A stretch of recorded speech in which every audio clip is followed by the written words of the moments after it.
uyu munsi mbazaniye inkuru nziza. Benshi baza mu Rwanda bibaza bati nihe twarara cyangwa se twamara ikiruhuko cyacu. Igisubizo nta kindi ni Robes Meadows Villa Apartment. Iyi ni apartment iherereye hano ku kibuga cy'indege neza, ndetse by'akarusho nibigusaba gukora urugendo. Tubafitiye services zitandukanye aho tubaha abashoferi ndetse dufite n'abakozi babafasha igihe muri kuri iyi apartment.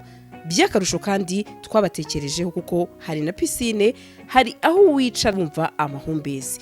Reka nkubwire ngo abafite itsinda rinini namwe twabatekerejeho, duhamagare kuri ino nimero 0788 93 24 14.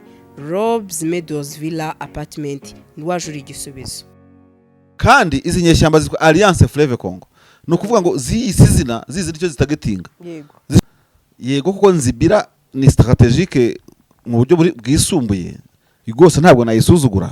Wari imikoresheje indege z'intambara, jewe ndafata 50% kino ntambara ari intambara ifatika, hanyuma indi 50% isigaye nyivuye kandi intambara idafatika, bitewe nuko uyu mujyi wa Kigali niwo mujyi hari wonyine muri East Africa utagira flyovers abanyamaguru bashobora kurenga niwo wonyine. Yego, uzi ikintu nabiboneye Marshal kujya utubwira uti iriya si imirwano, ubushaka ubundi kuvuga iki imirwano, wowe wemera nk'imirwano muri imirwano imeze ute? Iriya nama ibera muri Loni nubwo atari tushatse kuvugaho, niyo nama ikunda no kuba amakudeta kaba. Burya na liberation yo mu Rwanda ku itariki ya mbere z'ukwa 10 1990 yatangiye, abaperezida bari muri iriya nama Habyarimana ahita aguruka. Iriya ni nama ikunda kuba n'amakudeta agakubitwa mu bihugu bitandukanye kubera abaperezida bose babagiye New York. Iyo urebye ahantu side ya FARDC wazalendo barwana uvuga ngo bigaruriye, yego, ngo Katobi bari iki n'utu village turaho ngaho. Wareba he Muventi turimo kwigarurira kuko rwose nubwo Shabunda ari nini cyane, ubutaragira ubonjiye muri Shabunda ikaba yitwa muri Sud Kivu, ariko ubunini bwa Shabunda ni nk'ubunini bwa Warikare, n'ubunini bwo kurata gusa umubyimba. Nzibira yafatwa ntaga abantu bo muri Kindu muri Manyema bashobora guhumeka. Manyema n'abantu bumve ko si target gusa yo kuvuga ngo uriruka ngo Kinshasa, ahubwo ni target y'abasangiye ikibazo n'undi Muventi FC zirwanira. Izi modoka zuzuye imihanda habamo iyawe, ikibazo niye hize uzayigurira. Barakubesha abakubwira ko gutumiza imodoka bigoye. Nta gihe na kimwe gutumiza no kugura imodoka byoroshye nk'ubu. Hamwe na Gugaga Cars, kompanyi yonyine wabaza imodoka y'inzozi zawe na spare parts zazo. Aha ntibigusaba kumena banki, wanabatuma ku ruganda mu minsi mike cyane imodoka y'inzozi zawe ikakugeraho. Bahamagare cyangwa ubandikire kuri 0788 32 32 66. Uranabandikira kuri mail yabo ni gugagacars@gmail.com. Wanabasanga i Nyarugenge mu nyubako ya Jeff Plaza floor ya 4 room ya 6. Gugaga Cars, buy and ship your dream cars. Bakunzi bacu turabasuhuje amarere mu mpande zose z'isi, mwebwe mukurikirana ibiganiro byacu munsi ku wundi hano kuri Gasaro News. Ndi kumwe na Mashari, n'umuntu wacu n'umuntu wanyu, ndetse nzi neza ko benshi bakunda ibitekerezo bye. Masha, baramutse? Mwiriwe. Ariko se ubundi usi mwiriwe ra? Biterwa naho umuntu ari Sandrine. Oya ndavuga twebwe ubu turi kumwe. Twebwe turi hagati. Turi hagati. Uri mwiriwe mwaramutse. Ariko kubera ko giye mvuye mu kazi ahantu kure. Yego. Ntaza kwepana na kurusu y'amagare. Yego. Kandi nkeka ko urugendo nakoze atari rwo wakoze. Ashobora kuba nabaye challenge de kukurusha. Yego, ndabyemera. Gende muri mwiriwe uri muri mwaramutse. Namahoro ariko. Namahoro kubera ko ahantu nkora kuri radio. Uvuye Nyamirambo ujya Kicukiro, umuhanda wa Kicukiro kari bu principal muri kweshwa mu kurusi y'amagare. Numvuga ko bizambuza gukora akazi. Yego. Ariko uyu munsi nazindukira ku kazi saa 12:40 gutyo. Kumbe nsanga imihanda abamotari mbega imihanda bimeze nkuko isanzwe imeze. Urumva sinayibonye bayifunga, ariko uwaje nyuma yanjye ko bayifunze amasaha 8:30. Yego. Abantu rero badatembera akumva ko atazinduka yifatira safari afite imodoka. Oya, aho wajya hose wahajya kuko ibintu byose biri normale. Yego. Mbere ya saa 2:40 ukuza umujyi umeze. Yego. Usanzwe niko umeze na transport. Yego. Burya iyo Rwanda gisi iri free. Sonatube ikaba free umujyi se n'uburangiye cyane. Hari imihanda myinshi ya Gisozi. Hari imihanda myinshi ya Gisozi nayo ko nayo ari ikoreshwa cyane. Ahakoreshwa cyane polisi ifunga nyuma. Yego. Hari n'uwageze kutubwira ko kuko urabona nk'abahagurutse masaha 4. Yego. ariko pe wambwiye ko na saa 2 ko nari muri studio na saa 2 n'igice hari umunyamakuru wacu wasohotse hanze ngo arebe uko bimeze abona basa naho basigaye bumva igihe bitangiriye na ya modoka ibanza kuza gutanga ntuze warning nta nubwo wenda imihanda yafungwa ariko kuba abantu bashobora gutambuka bitagoye kuko urumva impamvu vuze ngo bitagoye ubu ngubu iyo irushanwa ritangiye nahanga muri zebra n'ubu kihambuka n'ubu kiva mu ruhande ujya mu rundi ruhande yewe nakoresheje umuhanda unyura mu kiraro cyo munsi abantu bazanye ibiraro bigerekeranyije barakoze by the way n'ikindi nanavuga muri irushanwa ry'amagare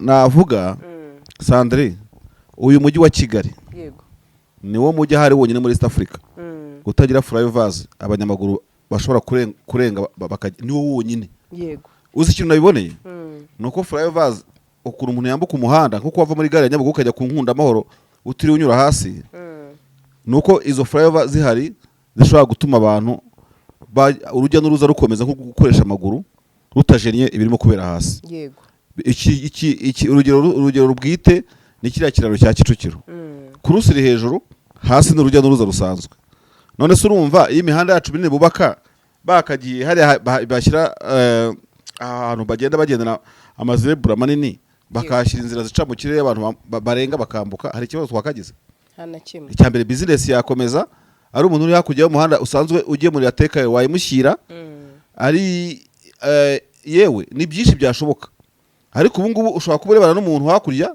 mu iduka ukeneye no kuvunjisha undi akureba hakuno ntumugire communication so mu mihanda yacu harimo umujyi wa Kigali utangiye gutekereza ukuntu wajya wubaka umuhanda ariko kubaka n'abantu bambukira ibaze nka Rwanda gisi washyize flyover nta kibazo cyabajya uva mu cyapa kizijya mu mujyi ukajya no mu cyapa kizisubira irebera urahita uyurira hasi feruje zikomeza zabyo polisi ikomeza akazi kabyo wambuke uyu mujyi mu Rwanda ko hari ibikorwa remezo bikomeye habura ikingano batangire gutekereza ku biraro byo hejuru y'imihanda byambukira abanyamaguru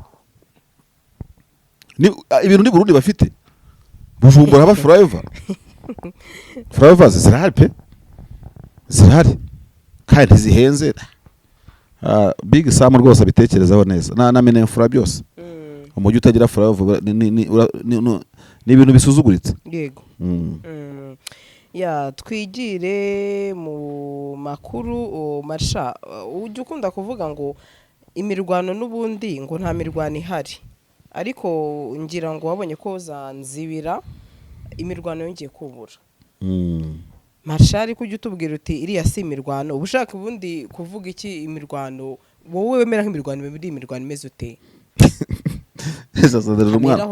umwana mubi urajya uzi ko uhereye kuri kintu ubi koko ubuze ibindi bintu wambaza uti mbikubwirwa tumbwira ngo biriya ntago ari imirwano uyu munsi ntabwo nambaye neza nibura sinajyanishije rega kugira ngo nkure amakuru ugomba kumenya nk'umuntu ugiye kunkama ntago ari cyane uyu munsi birapfira umutuku kake ariko umweru none se inkweto zanjye nta mutuku urebaho ubundi hariho blefonse no ndemera nunamege ntumame umutuku ndawufite mba nabizirikanye ntago ari mwinshi oya uko usanzwe ujyanisha nuko uyu munsi ajyanishije uyu munsi nibwo urajyanishije kurushaho ntago bihuye ubundi Marsha arajyanisha mu abantu kugera no ku masogisi nuko utabikunda se amasogisi oya ndabikunda ahubwo si uzi ko bishize naguseje nticyo kora pfu byo mu mukobwa cyangwa umudamu ariko abakobwa kuki mwiharira ibyiza muturusha iki uretse byo kubeshya aribo bakunda kujyanisha abahungu nabo barambara bakikwiza icyo tutambara ni mini nicyo muturusha yego kuko abahungu bashyizemo mini nta n'umuntu wasohoka mu mazu uyu munsi impfundiko hari abahungu bagira amaguru meza umuhungu ugira amaguru meza nawe aba yiyemera bya hatari ariko kaba karamubayeho usanga abakobwa bamurwanira afite ikibazo bene abahungu bakunze no kugumirwa kuko amahitamo aramugora ni kimwe n'abakobwa bezaho uburanga bukaze ukunze kubona ko bakunze kugumirwa pe bya hatari ariko wowe rebera umuntu uri hagati gusa muri mu wayene biba bikaze so nagira ngo nkuyobyereho gatoya urambaje iti imirwano mbavuga muri Kongo ni iyihe ino episode M23 imaze iminsi ndashaka kuvuga y'agahenge igisa n'agahenge muri make kigeze no kubaho buriya muri biriya bihe bya mbere yo gufatwa kwa Goma ntago ifatwa rya Goma mbere yaho mu mezi hafi umwaka M23 igose Goma umwaka kuko wenze gushira kwanza baranashize ngira ngo kuko M23 yagose Goma mu gihe cy'amatora hanyuma ifata Goma mu gihe gisatira undi mwaka. Uko mbitekereza ntabwo kwa Madimba haretse kuvugirwa imbunda. Ishasha niba ari ishasha burya ahantu twishasha birajya hancanga. Ntihabuze kubera intambara. Za Bweramana ntibabuze umusozi bita Bitonga abantu barawuzi. Bitonga umusozi wari witegeye Bweramana na Minova. Bitonga baye Mitonga. Escarimushe ziremereye harimo n'izi ndege zirashoboka, ariko buriya rero Sandrine intambara igirwa n'ibintu by'igezi nka bibiri. Ntagiye muri byinshi kuko n'icumi wabibona. Conquête cyangwa reconquête, gufata ahantu cyangwa kwisubiza ahantu kuwo muhanganye. Ahantu naho ugahaha uburemere bitewe na strategy hafite. Urumva? Ukurikira na strategy hafite. Kuko ushobora no gufata uburyo utageze icyo umaze, ariko undi agafata ikiraro gifite icyo kimaze, kubera ko ikiraro gishobora kuba kijya ahantu hakomeye runaka.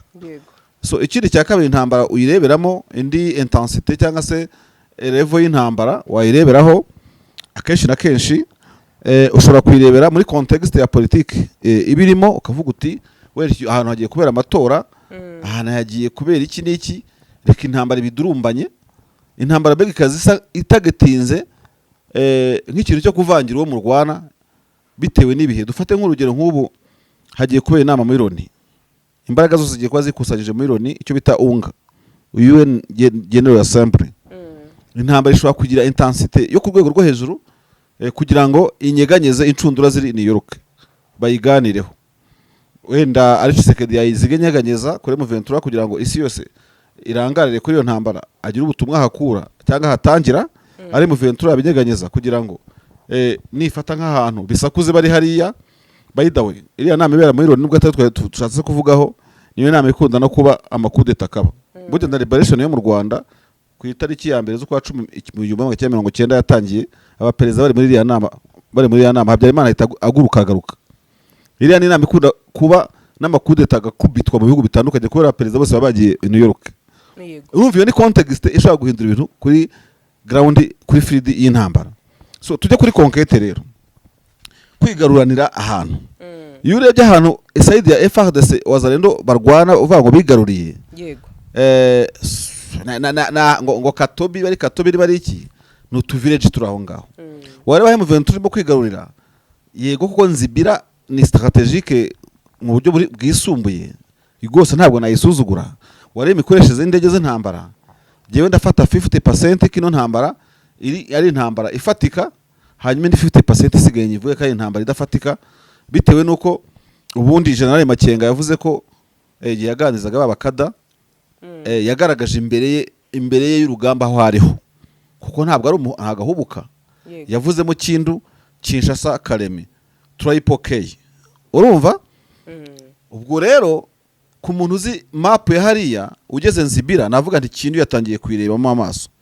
Ariko side ya ruguru kuri Nord Kivu, kuko Nzibira iri muri Sud Kivu, ugiye muri side ya Warikare, Sereka ajya muri Rubero, kuko kujya Rubero na Warikare imitwe y'inga bishobora guhaguruka mu bice cya Rubero, indi bagacaho bitaza Mambasa, ariko yo muri Rubero apana Mambasa ya ruguru, ariko nabonye no hepfo muri side za Kanyabayonga ba Mambasa, undi agahagurukira za Masisi isatira Rucuru, ukazagenda ukajya Kisangani uciye Rubuto. Aho ngaho mpabonye mouvement de troupe zitangiye kwa avansa, navuga nti koko ubanza ya K ya mbere yakisanganijemo Nzibira. Kuva Nzibira yafatwa ntaga abantu bo muri Kindu muri Manyema bashobora guhumeka, kuko rwose nubwo Shabunda ari nini cyane, ubutaragira ubonjiye muri Shabunda ikaba yitwa muri Sud Kivu, ariko ubunini bwa Shabunda ni nk'ubunini bwa Warikare, n'ubunini bwo kurata gusa umubyimba, ariko ntago bituwe byombi ku buryo ari ahantu habuza mouvement de troupe zizi kugenda mu mashyamba kugenda. Karemi naho kuko iri hepfo kwitanganyika nta muvumo ihari muri Minembwe na M23 muri Minembwe. So ibyo rero byanzibira ushobora no kuvuga uti reka mpafate, kuko uko mpatekereza yuko nahaturuka njya Kindu, ni nako nabo bahatekereza ko bahaturuka baza muri za Walungu, baza guhungabanya Bukavu. Ubwo ntabwo tuzi neza ngo akantu M23 irimo gufata kari offensive irimo kwa avansa cyangwa kari defensive, ni ukugira ngo ibuze abaza nabo kwirasa aho baturuka. Ariko vraiment urebye ukuntu intambara ubundi zibaho, ni intambara tukaravarinze makuru ya myaka 4, iyo yabaga ari Kicanga baga Kicanga kubita bakuramo, iyo yabaga ari Mushaki bakaba bati Mushaki ngiyivuyemo, Ngungu, Numbi, Minova, Katana, Kavumu n'ahandi hatandukanye. Wajya musayidi yo kuri Rucuro ujya Kanyabayonga hahandi Rwindi hamwe ingabo za M23 zageraga ku mirongo aho barahibuka zigiye gusatira ahantu hari ikigo cya Monisco, ingabo zari kuri single file. Rwindi, Kanyabayonga, before gatoya Kibirizi, urumva imbere gatoya Kayina, Kirumba n'ahandi maze kuhigenda mpibagirwa, ariko kagera Gitsumbiro. Ubwo iburyo uri ku kiyaga cya Rwicanzige, ibumoso ufite ahandi za Ruhofu, niba ari Ruhofu n'ahandi hose, ukavuga uti abantu barimo kujya imbere. Saidi yo hagati nka central command hagati, Bihambwe Rubaya barakomeje imbere kiniki bari za Gashebere Ntumbaze bageze Masisi centre, iyo ukabona ko intambara kuko ira avance igiye imbere kandi avance ifata ahantu hafatika. Ariko nka prominence kuri intambara iherutse uretse Nzibira ahandi no kwizengurukaho, ntago n'impamvu navuze 50% harimo intambara kuko isasu ry'indege bari indege buri muntu warwanye intambara zitandukanye akubwira ko iyo haje ibintu by'indege biba byahinduye isura. Sandri Viatora no ajya gutinya indege cyane, atisha oya yatinyaga Bifaru, ni Bifaru yatinyaga Rujegeri ni yatinyaga. So iyo mvuze intambara rero itarimo gukonkaringa ahantu, urumva ntihemo reconquête ngo uwo wafashe no wahisubize, kandi ahantu nyine hafite ari strategique. Ngiye mama na rugo ari gucokozanya, niba Rwanda M23 zafate Karemi, Kindu, Kisangane, cyangwa leta izafate Bukavu ikure M23 Kamanyora, igereza Mweso, ifate za Kanyabayonga, tuvuge kuko aho uri imbere ya leta ugana kuri M23 hata wayize ibindi no gukinishanya n'amagambo gusa. Bari mu ntambara y'amagambo se n'abari kurwana bikaba binagaragara ko amugana wawe ati mama 23 yanyutse FRDC, bigaragaza yuko nyine intambara ya 50% yaranyutse hari Nzibira harakomeye ko Nzibira attention. Niba tuvuge nk'abantu bazi Kigali uvuze iti iyo uri ku giti cy'inyoni cyangwa Nyabugogo ushobora kuva Nyabugogo ujya Butare, ukava Nyabugogo ujya Bugesera uciye Nyamirambo, ukava Nyabugogo ujya Byumba, ukava Nyabugogo ujya Remera. Nzibira bavuga ko ku bantu bahazi ushobora kuhavuja uva muri Walungu uyisohokamo umanuka Mwenga, izo teritwari kwazo utambika Shabunda, sibyo? Nta n'ubona menya niba na ruguru Saidi ya ruguru muri Karehe utakorayo, cyangwa hino muri Kabare. Ahantu rero hari rompuwe cyangwa centre ushobora kuvamo, ubwo ndavuga ahakikije ujya muri teritwari zigeze kuri enye, ukongeraho na province ya Maniema iba iri imbere. Harya abantu bajya bamenya ko bari Manema harimo Kindu nyine Kindu city. Abantu bajya bamenya ko Maniema nayo ibarirwa mu Baswahili. Maniema nayo ni intara ibarwa mu buri Easterners, abantu muri Eastern DRC. Ntago Maniema ari umujyi watwerera Baruba, nguvuge ngo ni umujyi w'Abaruba nkuko tuvuga za Kasai n'ahandi hose. Reputation y'abanyamaniema gufata Kisangani ngira ngo naho Katanga muri za Rubumbashi, iyo uri Kinshasa baba bakikwita n'ubundi umuswahilofone, kandi n'undi ugiye kureba icyo abantu barwanya muri Eastern DRC icyo bahuriraho bose no Rwandofone n'uburyo n'ubuswahilofone buzamo Rwandofone bukinyengezamo. So Maniema n'abantu bumve ko si target gusa yo kuvuga ngo uriruka ngo Kinshasa, ahubwo ni target y'abasangiye ikibazo n'ubundi M23 zirwanira. Uciye umurongo ukavaza Basuwereho tuwere ukaza Kisangani no murongo bose nkaho urambuye, urumva ukamanuka Maniema Kindu nyine ukazaza ukageraho bitaza Kabaro, ariko ugabaho tunamanuka ukagera muri Kirubumbashi ugaruka inyuma. No kuri muwamura Abaswahili burundu n'Kinshasa babanga kimwe, babazira kimwe. So urumva rero muri make Maniema ntabwo Kindu nubwo yamenase kuri M23 kuko hari ikibuga cy'indege gikomeye, drone zahaturuka, akajuguju zahaturuka buri kimwe cyose and whatever.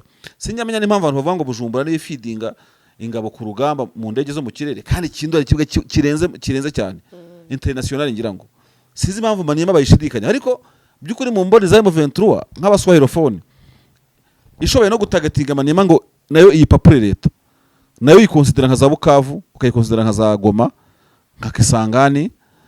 Kandi ikindi kinakomeye na twavuga ko turi kuri ino ngingo nka Maniema cyane ndayirebaho, narabivuze n'ubushize, yuri Maniema ubura gato ngo uteye ntambwe uva muri mu Baswahili ujye mu Baruba iwabo wa Tshisekedi muri Kasai.